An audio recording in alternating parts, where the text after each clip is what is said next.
चलिए क्लास शुरू करते हैं। सबका नमस्कार, स्वागत है। नमस्ते सर। आंखें आ रही है सबको?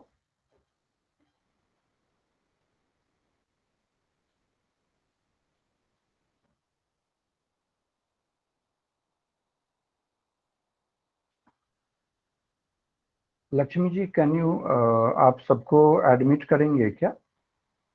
कोई है? हाँ जी सर। हाँ ठीक है। अच्छा, आपके पास एक्सेस है?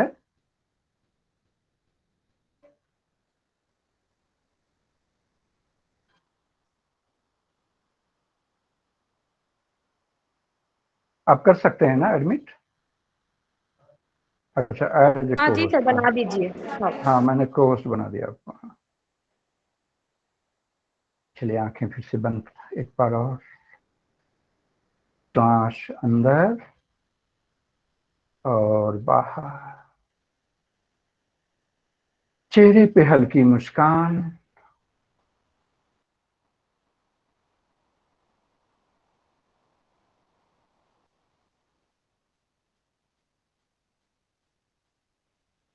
वक्रतुंड महाकाय, सर्व सूर्यकोटि संप्रभ, निर्विघ्नं कुरु मे देव, सर्वकार्येषु सर्वदा।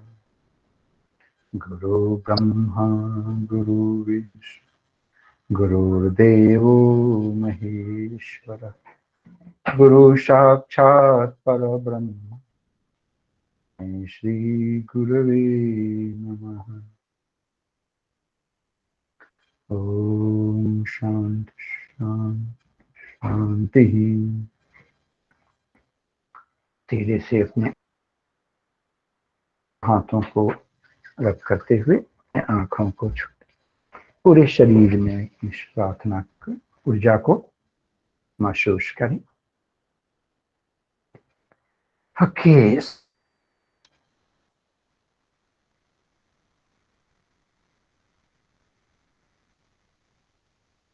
आज हम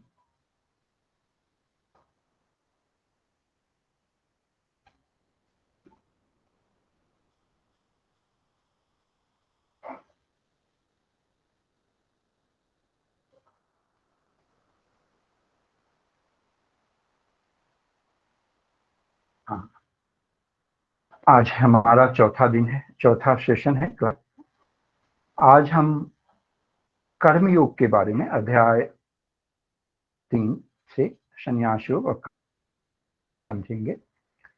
यदि संभव हुआ तो उसे आगे भी पढ़ेंगे। चौथे और पांचवें अध्याय के बाद में भी ज्ञान कर्म संन्यास योग और कर्म संन्यास योग के बारे में भी पढ़ेंगे, है ना। क्या नेट के पर्सपेक्टिव से, उनके हिसाब से क्या जरूरत है, इम्पोर्टेंट है।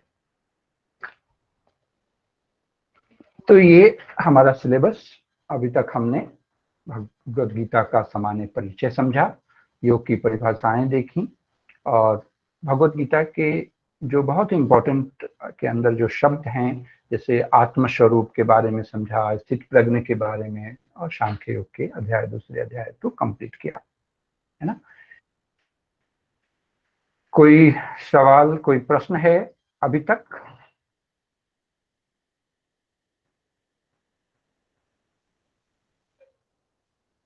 नहीं है तो आगे बढ़ते हैं।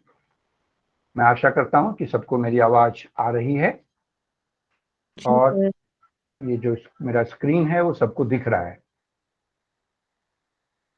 कोई कंफर्म करेंगे? Yes sir, yes. ओके, चलिए। तो एक्चुअली कर्मयोग तो तीसरे अध्याय को कहते हैं, बट एक श्लोक है जो दूसरे अध्याय में कर्मयोग को के बारे में है। वो बहुत ही फेमस, बहुत ही प्रसिद्ध है, सबको याद होगा अभी तक। कर्माधिकारस्ते मा फलेषु कदाचन, माँ कर्म फल हेतुर्भू माते संगो अस्त्व कर्मण। जो भगवद गीता नहीं भी पढ़ा हो, इसको तो जरूर सुना होगा, है ना। तो इसमें क्या है, भगवान कृष्ण क्या कहते हैं कि कर्म करने में ही हमारा अधिकार है और हम उसके फलों पे हमारा कोई अधिकार नहीं है। बिना अटैचमेंट के, बिना उसके हमें कर्म को करना है। अच्छा, ये इंग्लिश में हो गया, आई डोंट नो कैसे, चलो कोई नहीं, ये अर्थ है इसका, है ना, ये तो आपको पता ही होगा।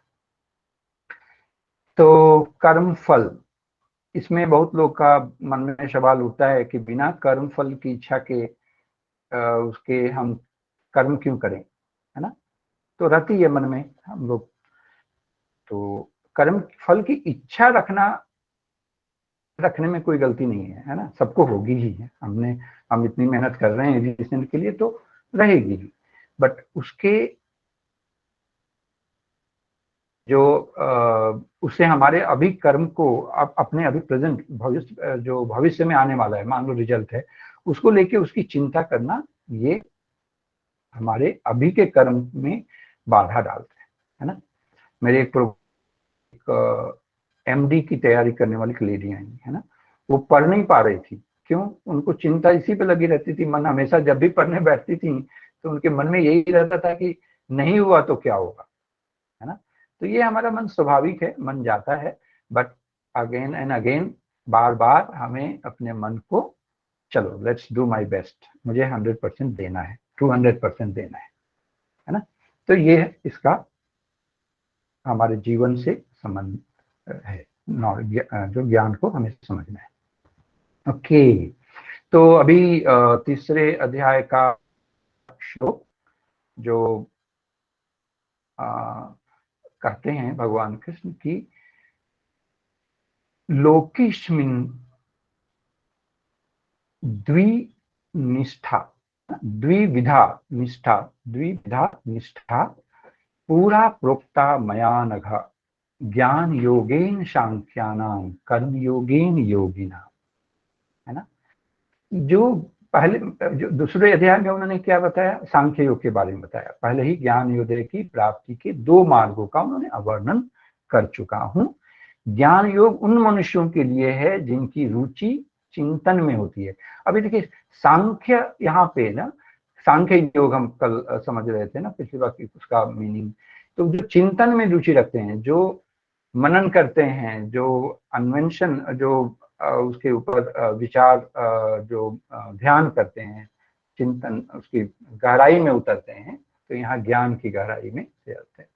और जो कर्मयोग उनके लिए है जो रुचि कर्म करने, तो इसका उन्होंने बताया यहाँ से शुरू, नहीं कश्चित क्षणम अपि जातु तिष्ठत्य कर्मकृत कार्यते ह्यवश्य, है ना, कार्यते ही अवश्य कर्म सर्व प्रकृति जय गुण है ना। कोई भी मनुष्य एक क्षण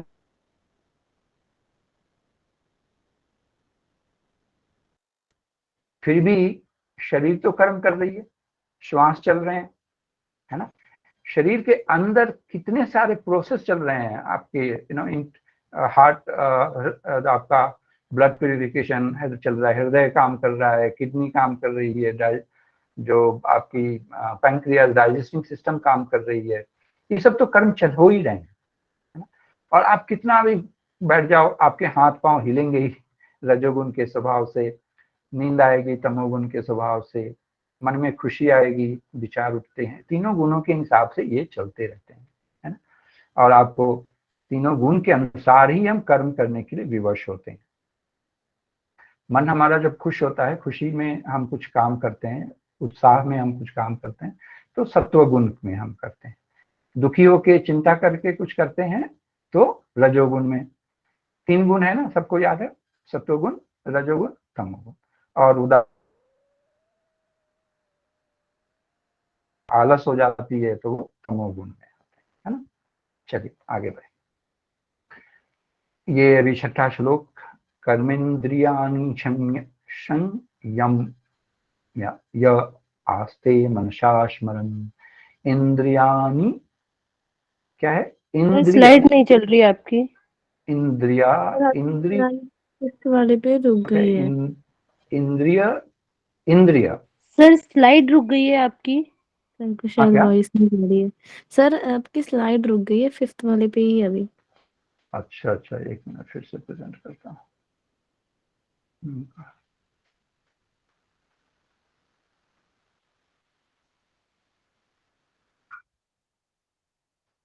सर आज कौन सा टॉपिक करवा रहे हैं, आप बता सकते हैं कोई? अच्छा, कर्मयोग कर्मयोग। कर्मयोग।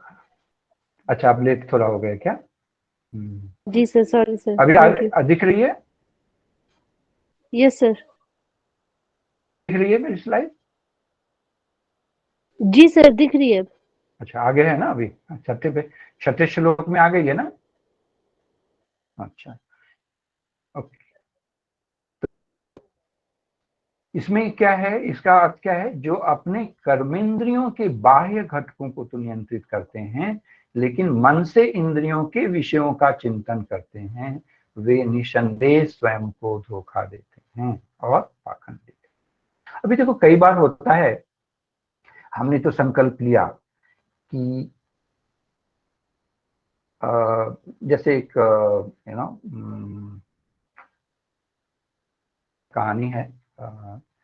दो साधक जा रहे थे रास्ते में, तो एक साथ दोनों रास्ते में एक मनोरंजन का, समझो, एक जगह मिला, पड़ाव मिला। तो एक ने अपने बहुत संकल्प से बोला कि नहीं, मैं तो नहीं जाऊंगा, अपने विषय मन तो खींच रहे थे दोनों। एक तो चला गया, उसकी कमजोर थी, उसकी मन की इंद्रियों पर ज्यादा अभी तक पकड़ नहीं थी, अभी वो नया नया था। दूसरा जो थोड़ा सा आगे था, जो वो उसने अपने बस किया और आगे बढ़ा, नहीं मैं तो नहीं गया। लेकिन क्या हुआ, जो जो उस मनोरंजन स्थान पे गया, वो और जो नहीं गया, दोनों के मन में क्या चल रहा था?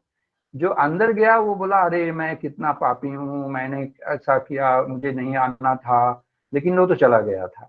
फिर वो सोच रहा था कि मेरा जो दूसरा दोस्त है वो कितना अच्छा है, कितना भगवान के चिंतन का नाम जप स्मरण करते हुए चला गया। अच्छा, दूसरा जो चला गया, जो नहीं गया उस स्थान पे, वो क्या सोच रहा है?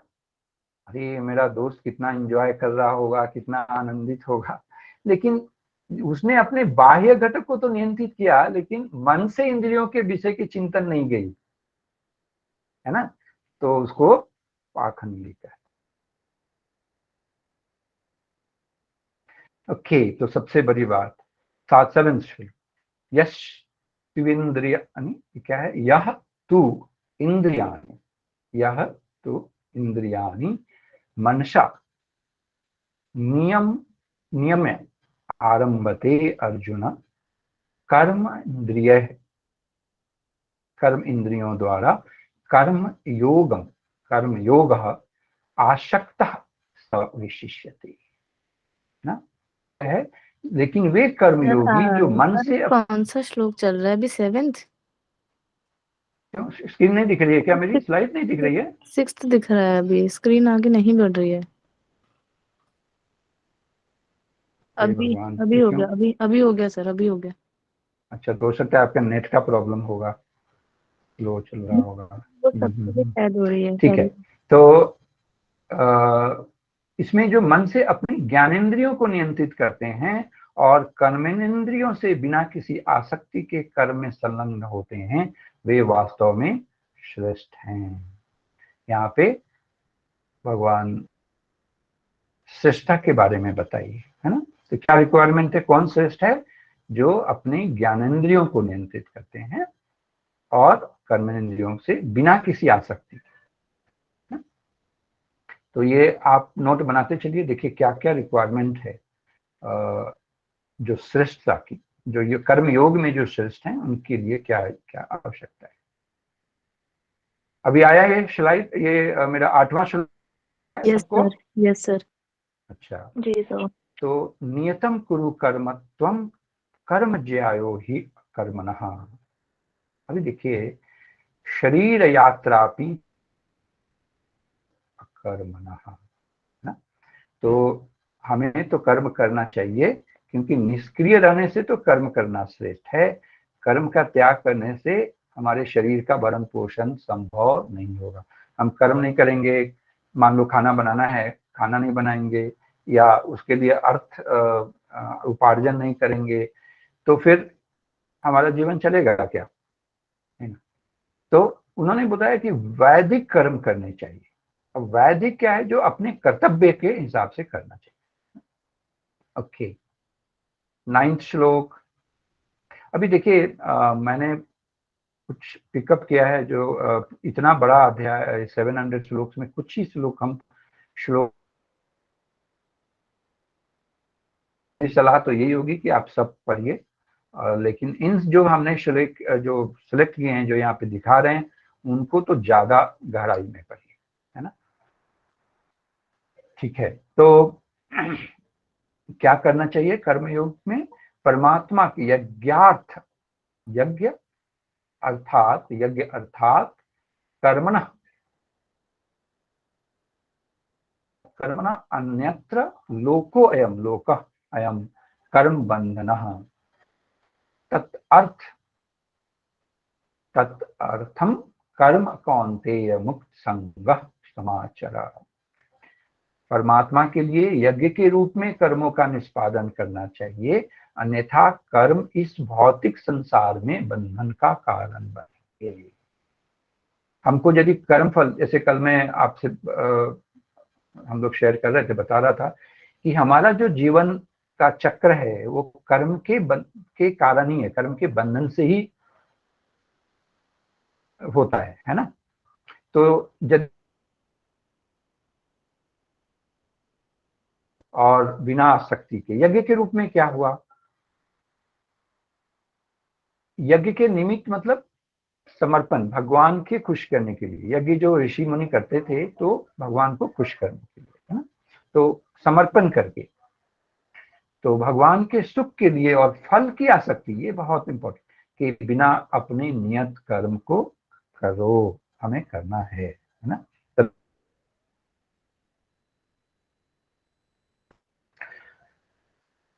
अभी देखिए 14 श्लोक, अभी हम कहाँ से 14 श्लोक पे आ गए, है ना। बीच वाला श्लोक आप अपने से पढ़ सकते हैं। सर अनाथ स्लाइड नहीं दिख रहा। नहीं दिख रहा? अभी दिख रहा।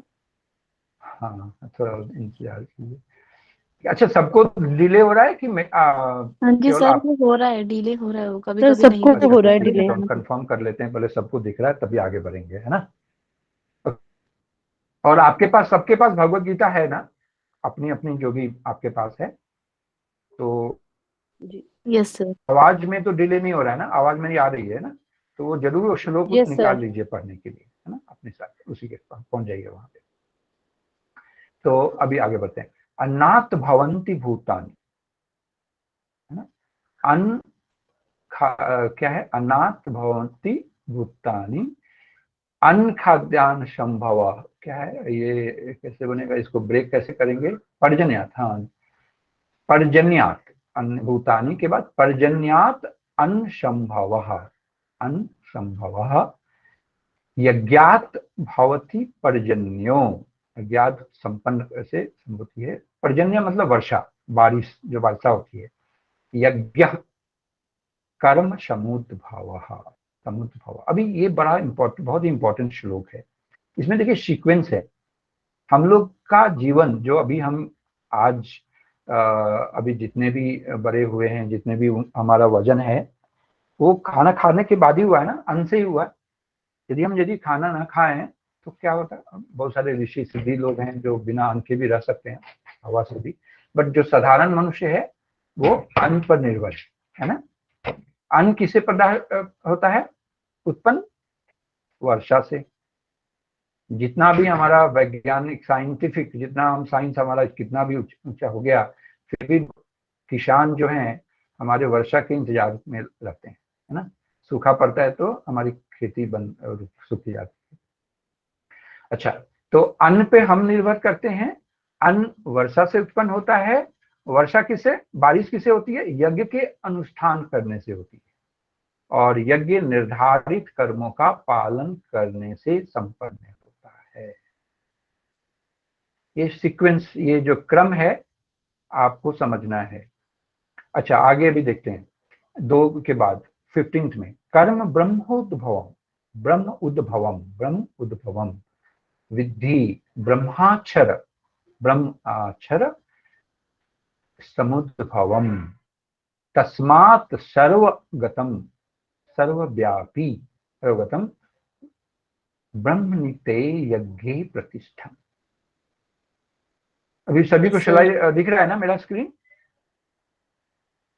हाँ, तो अभी देखिए हमने क्या किया, पहले श्लोक में 14वें श्लोक में अन्न हमारा निर्भर, हम अन्न पे निर्भर करते हैं, अन्न वर्षा से बारिश से होती है, वर्षा यज्ञ के अनुष्ठान करने से होती है, यज्ञ निर्धारित कर्मों के पालन करने से होता है। 15वें श्लोक में क्या बता रहे हैं भगवान कृष्ण, वेदों में सभी जीवों के लिए कर्म निश्चित किए गए हैं और वेद परब्रह्म भगवान से प्रकट हुए,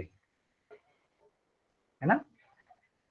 परिणाम स्वरूप सर्वव्यापक भगवान सभी यज्ञ कर्मों में नित्य व्याप्त रहते हैं।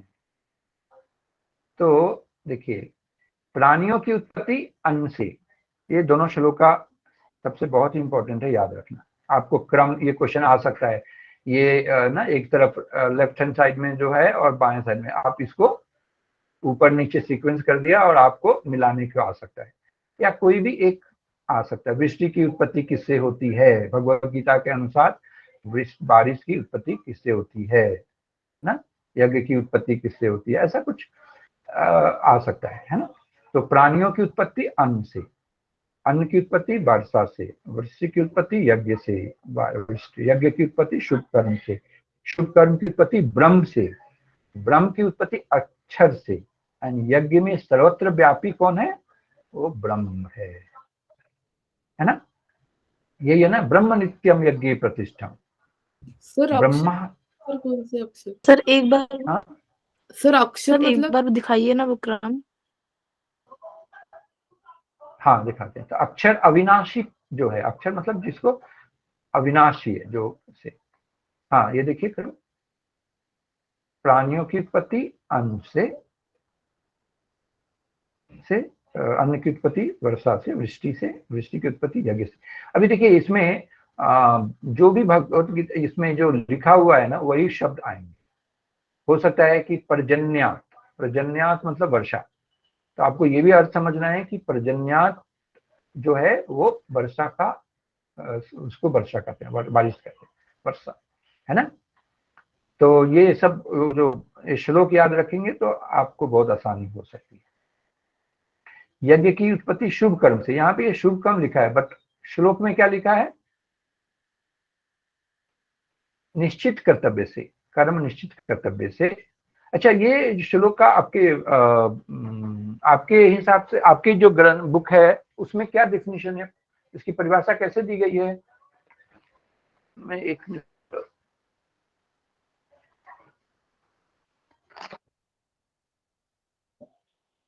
मैं पढ़ता हूँ गीता प्रेस की भगवत गीता से, 3रे अध्याय का 14। मेरे पास भी गीता प्रेस का है और दूसरे भी हैं। अच्छा, दोनों में देखो अलग अलग है क्या? कभी कभी ना कुछ कुछ जहाँ जहाँ देखें तो अलग अलग हो जाता है कुछ ना, अर्थ उसका कुछ, बट है तो ऐसे देखें, समरी सारांश देखें, उसका भाव देखें तो एक ही है, बट कहने का तरीका अलग अलग हो जाता है। अभी देखिए मैं पढ़ रहा हूँ दोनों का।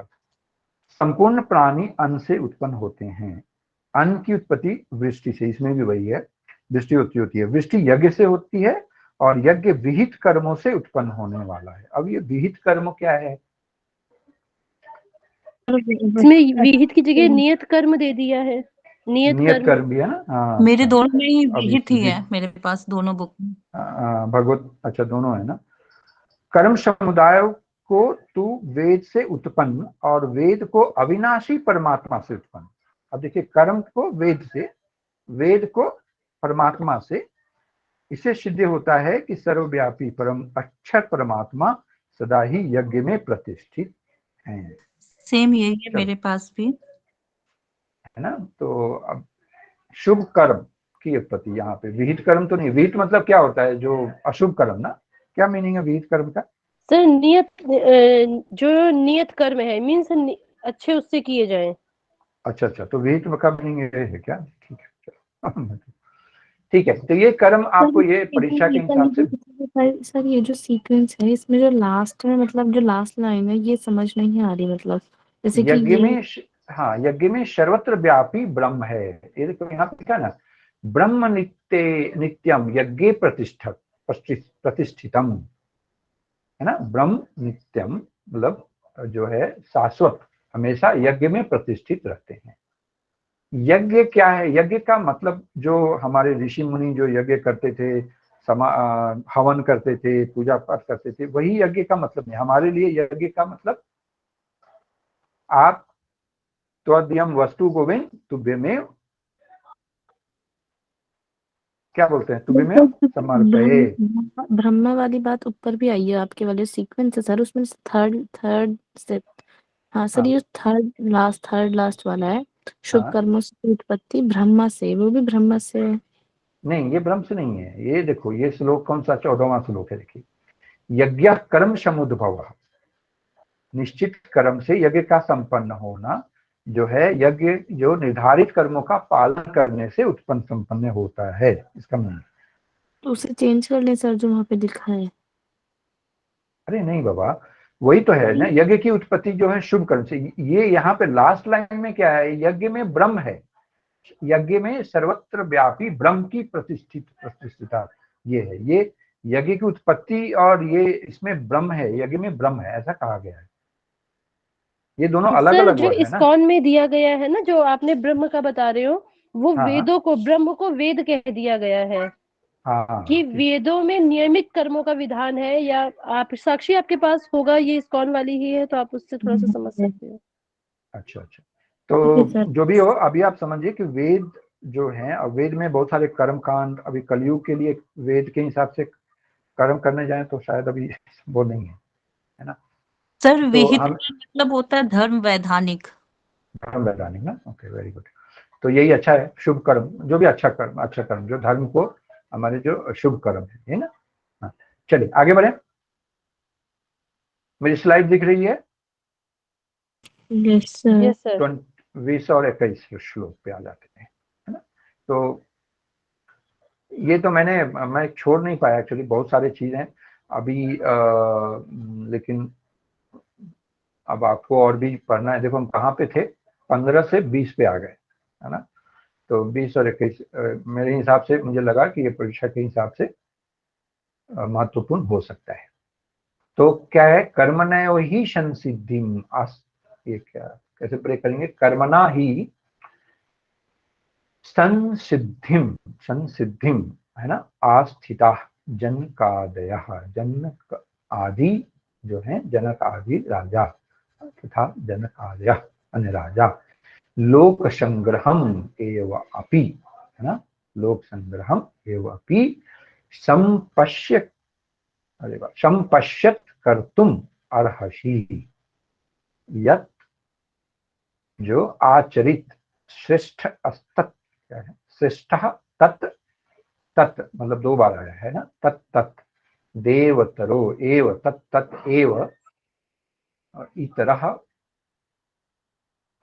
तो यहाँ पे बहुत इम्फेसाइज, मतलब उसके ऊपर जोर दिया गया है, भगवान कृष्ण ने जोर दिया है, तत् तत् वही और केवल वही, है ना।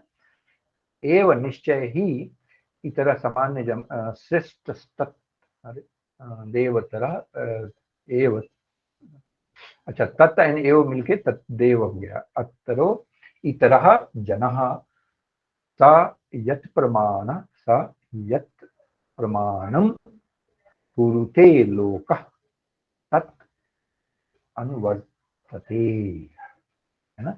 अभी देखो ये राजा जनक और अन्य महापुरुषों को से अपने नियमित नियत कर्मों को पालन करते हुए सिद्धि प्राप्त की थी, है ना। तो अभी ये क्वेश्चन बन सकता है ना कि राजा जनक को सिद्धि भगवत गीता के अनुसार कैसे मिली थी। तो एक ये हो सकता है, इसलिए तुम्हें भी अपने कर्तव्यों का निर्वहन करते हुए समाज कल्याण, लोक संग्रह वर्ड आया है यहाँ पे, लोक संग्रह मतलब समाज के कल्याण के लिए अनुकरणीय उदाहरण प्रस्तुत करना चाहिए, महापुरुष जो भी कर्म करते हैं, सामान्य जन उनका पालन करते हैं। वे जो भी आदर्श स्थापित करते हैं, सारा संसार उनको अनुसरण करता है ना। तो ये इसमें कोई प्रश्न क्लियर है? आगे बढ़े।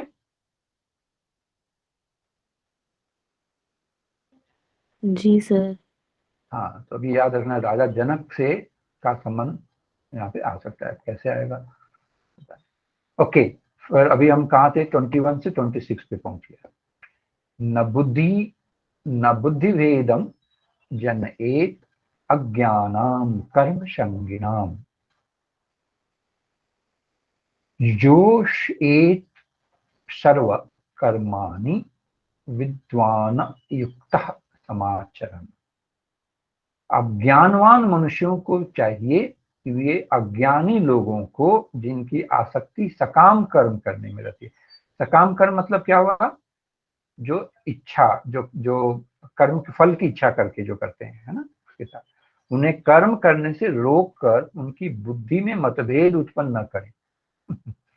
अभी भगवान कृष्ण क्या सावधान कर रहे हैं कि आप किसी को रोक के ना, जो इसमें सकाम कर्म कर रहे हैं उनको रोकना नहीं है, उनको बुद्धि में मतभेद नहीं करना है, अपितु स्वयं ज्ञानी युक्त होकर अपने कर्म करते हुए उन अज्ञानी लोगों को भी अपने नियत कर्म करने के लिए प्रेरित करना चाहिए।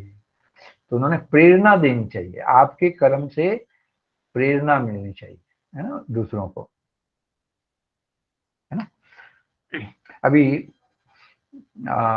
मेरे साथ कई लोग मास्टर डिग्री कर रहे थे योगा में, है ना। मैं अभी 52 year old, 55 year old almost. तो एक्चुअल के हिसाब से, सर्टिफिकेट के हिसाब से 53।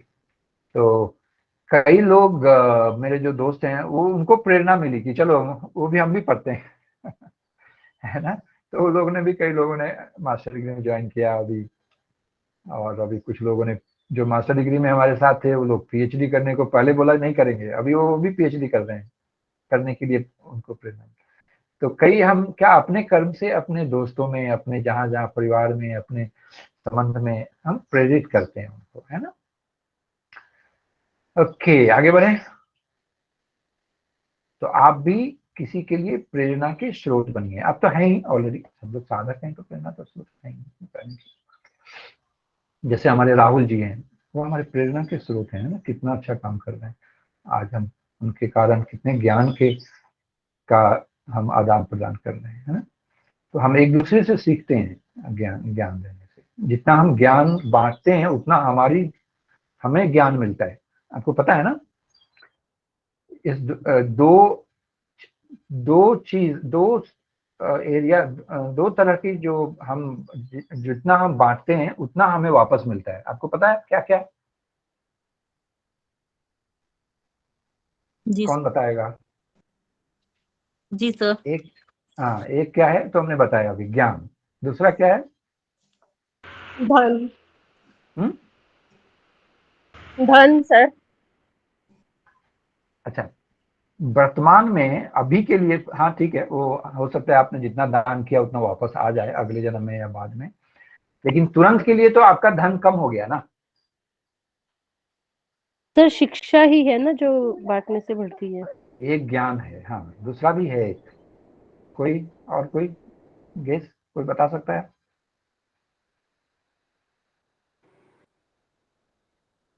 प्रेम। प्रेम, यस। जितना हम प्रेम बांटते हैं, जितना हम खुशियां बांटते हैं, आपके कारण जितने लोग खुश होते हैं, तो आपने अनुभव किया होगा ना, जिससे आपको खुशी मिली। मान लो आप योगा सिखा रहे हो, आपने उनके जीवन में कुछ बदलाव लाया, उनको खुशी मिली, उनको मन शांत हुआ, कुछ बीमारी थी ठीक हुई, तो कितना आपको खुशी मिलती है ना। आपकी खुशी डबल हो जाती है, उनसे ज्यादा खुशी आपको मिलती है, हमें मिलती है कि नहीं? है कि नहीं? यस, नो, हाँ या नहीं? Yes yes. Yes sir. हाँ, तो जितना, दो ही चीज है, जो ज्ञान जितना बांटोगे। देखो आपके साथ में अभी चौथा आज सेशन है, दिन है, मैंने कितना कुछ सीखा है। मुझे पता कुछ नहीं था, जो मैंने आपके साथ अभी डिस्कस करते हुए सीखा है वापस, है ना। ओके, आगे बढ़े। अभी हम कहाँ पे थे? 26 से 27वें श्लोक पे आ गए। 36, 36 एंड 37। ये बड़ा इंपॉर्टेंट, मेरे लिए तो बहुत आई ओपनिंग था जब मैंने पहली बार पढ़ा था। अथकेन अर्जुन पूछते हैं कि भाई अथकेन प्रयत्न, आदमी पाप क्यों करता है ना। जैसे ऐसे लगता है जैसे कि उसको बल के ताकत से लगा दिया गया, किसी ने जबरदस्ती उसको उस पाप करने में लगाया है। आप जेल में जाके, आपने कभी जेल में प्रोग्राम किया है या जेल वालों से मिलते हैं, तो वो खुद ही उनको पता नहीं कि ये कैसे हो गया ना, कैसे उन्होंने ये गलत काम कर दिया या किसी का हत्या कर दिया, कोई रेप कर दिया, कुछ भी किया, तो उनको उस समय क्या होता है। तो वही भगवान कृष्ण बता रहे हैं कि काम एश क्रोधेश रजोगुण समुद्भवा। तो जितने हम रजोगुण में के कारण जो कामना, जो काम वासना और क्रोध उससे जो उत्पन्न होती है, वो उससे हम पाप की तरफ कर लेते हैं, करते हैं, है ना। संसार का सर्वभक्षी शत्रु समझो, इसे पाप के रूप में संसार का सर्वभक्षी शत्रु समझो, है ना। विदेही है। ये अभी तक जितना हमने पढ़ा, हर जगह कामना, इच्छा, फिर ध्याय तो विषयान पुंस, वहां भी वही था ना। तब तो ये सब क्रम है। तो अभी ये बहुत इंपॉर्टेंट है ना। ये भगवत कई बार आया भी है, मुझे जहां तक ध्यान में आ रहा है कि पाप के, भगवत गीता के अनुसार पाप, मनुष्य पाप क्यों करता है, तो कामना से, क्रोध से। तो कई सारे ऑप्शन देते हैं, अब उसमें BCABAD, आपको कुछ भी आ सकता है ना। ओके, आगे बढ़े। अभी यस हम सर। 37, 38। अभी यहाँ पे बड़ा, ये भी बहुत इंपॉर्टेंट है, उन्होंने क्रम लगाया है। धूमेन आवृयते, धूमेन आवृयते, वहीन धूमेन, क्या है, वहीन वहीन अग्नि यथा आदर्शः मलेन च यथो यथा क्या उसको आगे है, उल्वेन, ये क्या है, आवृतः गर्भ तथा तेन इदम आवृतम। अभी देखो किसकी किसका तुलना किया गया है। जैसे अग्नि धुएं से ढकी रहती है, मान लो बहुत दूर आपको धुआं उठता दिख रहा है, बट आग की लपटें नहीं दिख रही हैं, तो आप, हम मानते हैं ना कि वहां पे अग्नि तो होंगी ही, है ना। फिर दर्पण धूल से आवृत रहता है, तथा भ्रूण मतलब बच्चा जो पेट में मां के रहता है, गर्भाशय से अप्रकट रहता है। उसी प्रकार से कामनाओं के कारण मनुष्य के ज्ञान पर आवरण पड़ा रहता है। हम जितने सारे काम वासना इच्छाओं के में रहते हैं, उसे हमारी ज्ञान जो है वो ढक जाती है, वो अज्ञान में दिखाते हैं, आवरण रहता है ना। तो यहाँ पे ज्ञान के, मनुष्य के ज्ञान पर आवरण किन किन की तुलना कैसे किससे की गई है भगवत गीता के साथ। तो ऐसा तीनों ऑप्शन या एक ऑप्शन आ सकता है ना। ओके, आगे। आवृतम ज्ञानम एतेन ज्ञानीन नित्य वैरिणा काम रूपेन कौन्तेय दुष्पुरेन अनलेन च। हे कुंती पुत्र, कौन्तेय मतलब यहाँ कुंती पुत्र अर्जुन को बोला गया, इस प्रकार ज्ञानी पुरुष का ज्ञान भी अतृप्त कामना रूपी नित्य शत्रु से आच्छादित रहता है, जो कभी संतुष्ट नहीं होता और अग्नि के समान चलता रहता है। अभी देखो हमारी जो कामना है उसको अग्नि के समान मतलब तुलना किया गया है ना, कभी संतुष्ट नहीं होता। हमने देखा, हमने अनुभव किया होगा, हमारी एक इच्छा पूरी नहीं होती कि दूसरी इच्छा तैयार होती है ना। ओके, आगे बढ़े। अभी ये जो इसका जो क्रम है ना, ये भी बहुत इंपॉर्टेंट है। रजोगुण से पैदा हुआ काम एंड क्रोध, पाप कराने वाला। ये थोड़ा मुझे डाउट लग रहा है। काम and क्रोध, पेट, पेट के कारण काम क्या होता है? ये मैंने लिया है अपने प्रीवियस नोट से। ये है क्या कहीं पे? सर पेट से तो कुछ नहीं है, ये था अलग है। सर बस ऐसा है कि जैसे भ्रूण जो है मतलब वो गर्भाशय से प्रकट है, मतलब भ्रूण के हाँ, ऊपर झिल्ली से ना, मतलब गर्भाशय जो का अंदर अंदर में जो वो है, ठीक है। पाप कराने वाला पेट, ठीक है। ये काम एंड क्रोध से, रजोगुण से, आग धुएं से, शीशा जो है धूल से ढकी रहती है, ढका है। ज्ञान जो है हमारी कामनाओं से, ठीक है। ये तो आप याद रखें। ओके, आगे बढ़े। इंद्रियानी परा, अच्छा दिख रहा है ना मेरा स्क्रीन? 42 श्लोक दिख रहा है आपको? यस। ओके, अभी इसमें श्रेष्ठता बताई गई। अभी क्रम देखिए, यहाँ भी क्रम का बहुत इंपॉर्टेंट है। इंद्रियानी, इंद्रियानी परानी, बलवान है। परानी का मतलब बलवान, आहु कहा जाता है। इंद्रियेभ्य, अब इंद्रियों से परम मनः, मन श्रेष्ठ है ना, परम से। मनस्सस्तु, मनस, मन से, मनस, परा बुद्धिर्यो, उससे श्रेष्ठ कौन है? बुद्धि है। और बुद्धि से श्रेष्ठ, बुद्धि की अपेक्षा बुद्धि, परतस्तु, क्या? परतः तू, वह आत्मा, किंतु वह आत्मा। ओके, तो अभी इंद्रियों से, अपने शरीर से कौन श्रेष्ठ है? इंद्रियां, है ना। इंद्रियों से कौन श्रेष्ठ है? मन। मन से कौन श्रेष्ठ है? बुद्धि। और आत्मा जो है बुद्धि से भी परे है ना। तो ये क्रम भी याद रखना है।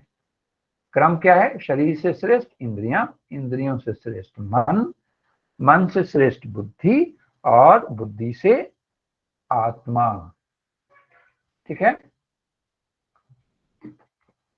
ओके, तो यहां तक तीसरा अध्याय कर्म योग समाप्त हुआ। कोई मन में सवाल? तो ये कौन कौन से इंपॉर्टेंट हो गए? ये जो क्रम वाले हैं यही सब ज्यादातर पूछे जाते हैं, है ना। सर 42 के पहले कौन सा कराया था आपने? 39, 39, 38 हमने दो लिया था। 37 मतलब ये मुझे 39 बहुत ही, वाला सर, 39 वाला क्या था?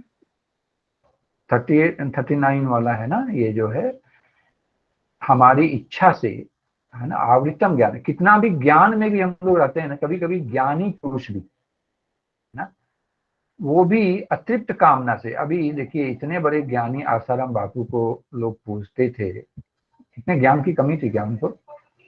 लेकिन कहाँ पहुंच गए? जेल में अभी पहुंच गए ना कितना बड़ा।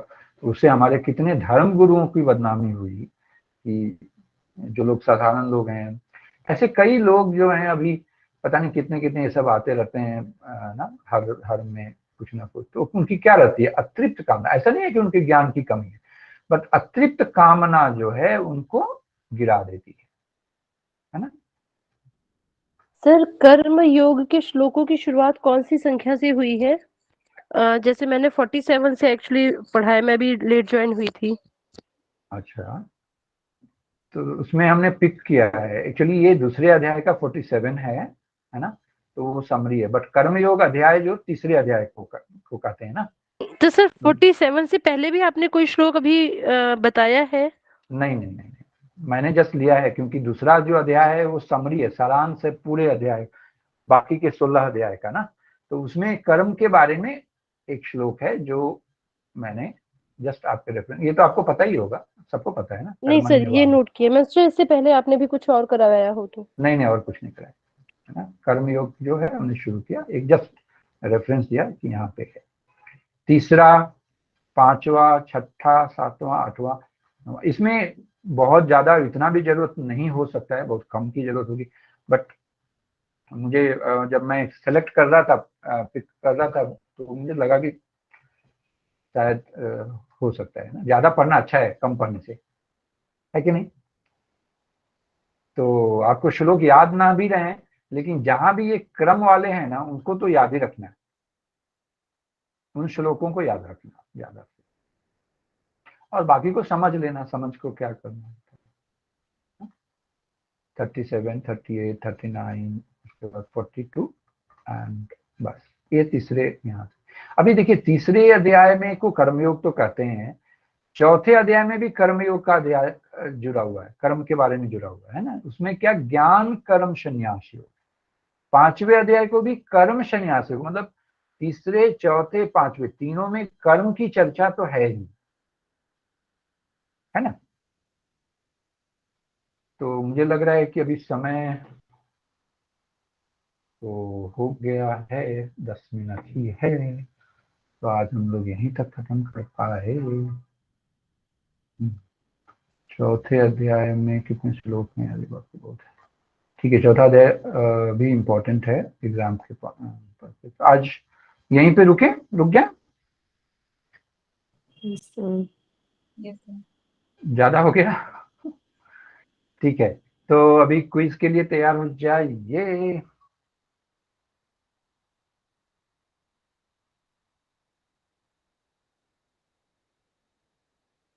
क्या, हाँ क्रिएट तैयार हो जाइए। कल मैंने राहुल जी ने सिखाया किसको, मुझे अरे कहाँ से ये करना, अनपिन करना है, पिन का जो अनपिन सर पिन करना है आपको। हाँ अभी तो हो गया, अभी इस बार हो गया। पिन पे क्लिक करने से ना सर आप अनपिन हो जाते हो, पहले पिन होते हो तो फिर इसलिए उस पिन पे दोबारा क्लिक करते हैं अनपिन करने के लिए। अच्छा, अभी कैसा है, अभी क्या पिन है अनपिन है, अनपिन करूंगा मैं। हाँ जी, अब अनपिन कर दीजिए, सब एक साथ दिखेंगे आप। हाँ और आप स्क्रीन भी प्रेजेंट करना बंद कर सकते हैं सर अभी। है नहीं बंद करेंगे तो बंद हो जाएगा, वो मैं ही दिखूंगा रिकॉर्डिंग में। आप लोग नहीं दिखोगे, वो मैंने 2 बार 3 बार वो गलत किया, वो किया ना, मिस्टेक हुआ। राहुल जी ने मुझे ट्रेन किया है। पहली बार मैं दे रहा हूँ। ओके चलिए आगे बढ़े। तो अभी मुझे दिखेगा, चैट बॉक्स भी दिखेगा, आप भी दिख रहे हैं कुछ लोग। हाँ अच्छा, ओके ठीक है, लक्ष्मी जी चली गई। तो अभी हम शुरू करें कहाँ से, लेकिन ये प्रॉब्लम है, मैं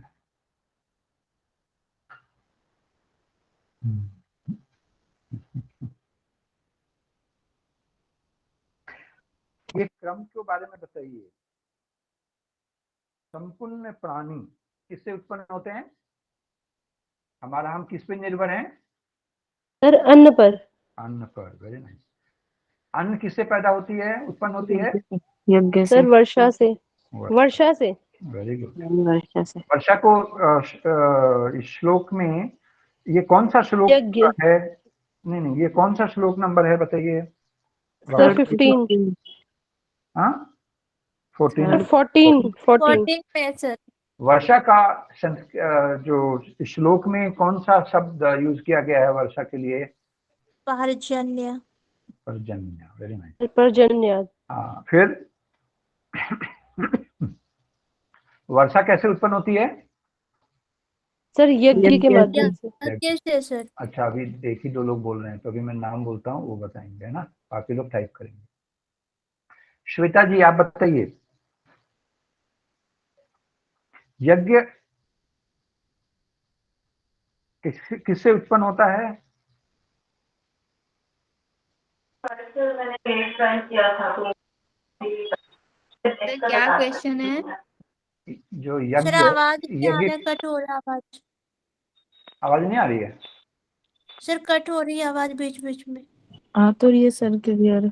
आ रही है ना, जो तब नेटवर्क इशू होगा। हाँ यज्ञ किससे उत्पन्न होता है, यज्ञ से क्या उत्पन्न होता है? अरे सॉरी, यज्ञ शुभ कर। से, शुभ कर। हाँ शुभ अशुभ ना। अच्छा उसके बाद अभी बताइए, फिर ये जो कर्म है वो किससे उत्पन्न होते हैं?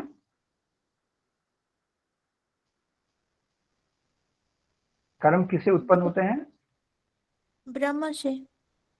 हाँ आपने वो मैसेज उसमें लिख दिया, चैट बॉक्स से पढ़ लिया, वेद से। यस वेद से ना। इसमें क्या लिखा है देखो, कर्म ब्रह्म उद्भवम अच्छा हाँ, कर्म ब्रह्म को ही वेद भी बोला गया। अच्छा हाँ ठीक है, ब्रह्म भी सही है, यस वेद। अच्छा फिर ब्रह्म किससे उत्पन्न हुआ? अक्षर से। अक्षर से, सर्वव्यापी से। और यज्ञ में क्या प्रतिष्ठित है? क्या रहता है? ब्रह्म, है ना, ब्रह्म परमात्मा। ब्रह्म नित्यम यज्ञे प्रतिष्ठम। ओके, दूसरा हम लोग पढ़ें। अभी बताइए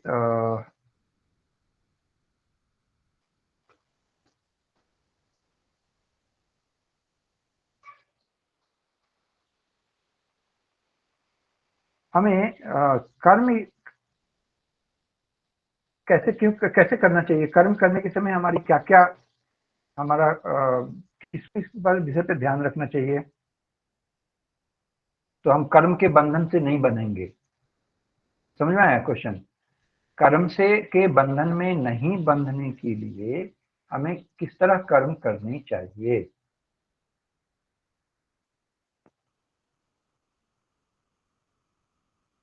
निष्काम कर्म, यस, है ना, निष्काम कर्म, आसक्ति से रहित। Very good.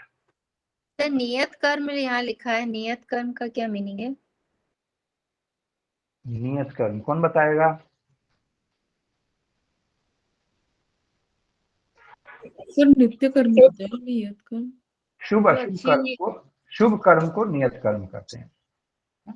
जो हमारे हमारे वेदों में, जो हमें, जिससे हमें जिससे हम किसी को किसी को नुकसान नहीं पहुंचे सर, नहीं अच्छी दुख नहीं भावना के साथ। पहुंचता। हाँ, जैसे मन से, वचन से। अभी देखो, ये कर्म जब हम करते हैं केवल फिजिकली नहीं, शरीर से नहीं करते हैं, मन से भी करते हैं। कर्म वचन। मनसा वचसा और कर्मसा, मतलब शरीर से भी, तीनों। सर अभी तो आपने बताया था कि वो जो होता है शुभ अशुभ उनको विहित कर्म कहते हैं। नहीं, शुभ कर्म विहित करते हैं। हाँ, विहित एक्चुअली तो विहित अभी जो कहते सर, हैं। अभी जो शुभ कर्म थे, हाँ, अभी जो शुभ कर्म थे जिनसे यज्ञ की उत्पत्ति हो रही है, वही शुभ कर्म से रिलेट कर सकते हैं या कोई और होंगे? हाँ, वही वही वही उसी से। तो जो भी, अब देखिए, कर्म बंधन कब बनता है? जब हम उसे आसक्ति, उस कर्म फल की इच्छा, कामनाओं से हम कर्म करते हैं, सकाम कर्म करते हैं, हम कर्म फल की इच्छा लेके करते हैं, तब हम कर्म के बंधन में बनते हैं। ये कौन सा श्लोक है? सर थर्ड का नाइन्थ। थर्ड का नाइन्थ। हाँ, आसक्ति से रहित होकर कर्तव्य कर। इसके पहले भी है, वो हर जगह, कई जगह पे आया है ना, कर्म के बंधन से हम छुट मिल सकते हैं ना, कर। इसमें कई श्लोकों में आ गया है ना। हाँ, हाँ, इस तो इन आसक्ति बिना कर्मों को नियत कर्म ही बोला है ना। हाँ, नियत कर्म बोला। हाँ, सही बात है। 9th ही श्लोक है। यज्ञार्थ कर्मणो अज्ञार्थात् कर्मणो अन्यत्र लोकोऽयं कर्म बंधन, है ना। मेरा कर्मों से बांधने की भी बात किए जाने वाले कर्मों से अतिरिक्त दूसरे कर्मों में लगा हुआ यह मनुष्य समुदाय कर्मों से बंधता है। तो हे अर्जुन, तुम आसक्ति से रहित होकर उस यज्ञ के निमित्त ही भली भांति कर्तव्य कर्म कर। तो यज्ञ से ही जुड़ा हुआ ये 9th श्लोक में कर्म बंधन के बारे में बताया गया है ना। ओके, और कोई सवाल है आपके मन में? कोई प्रश्न है?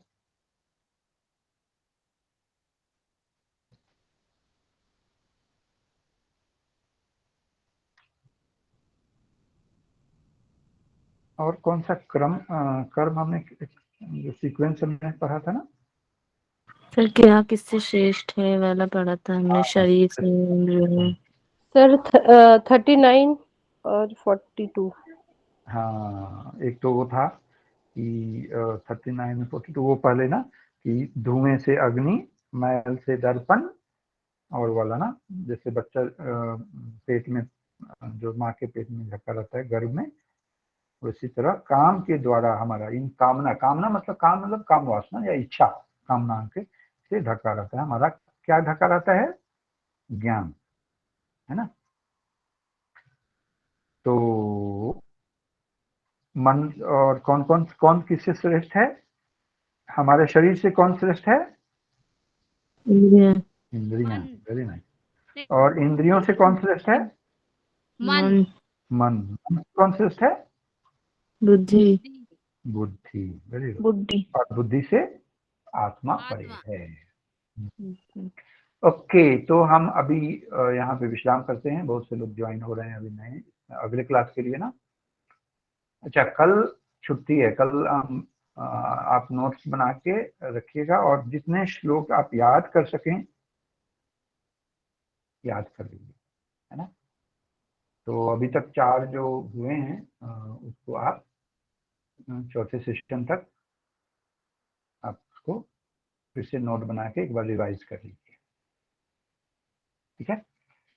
तो हम विश्राम करते हैं। अभी रिकॉर्डिंग में बंद करता हूँ।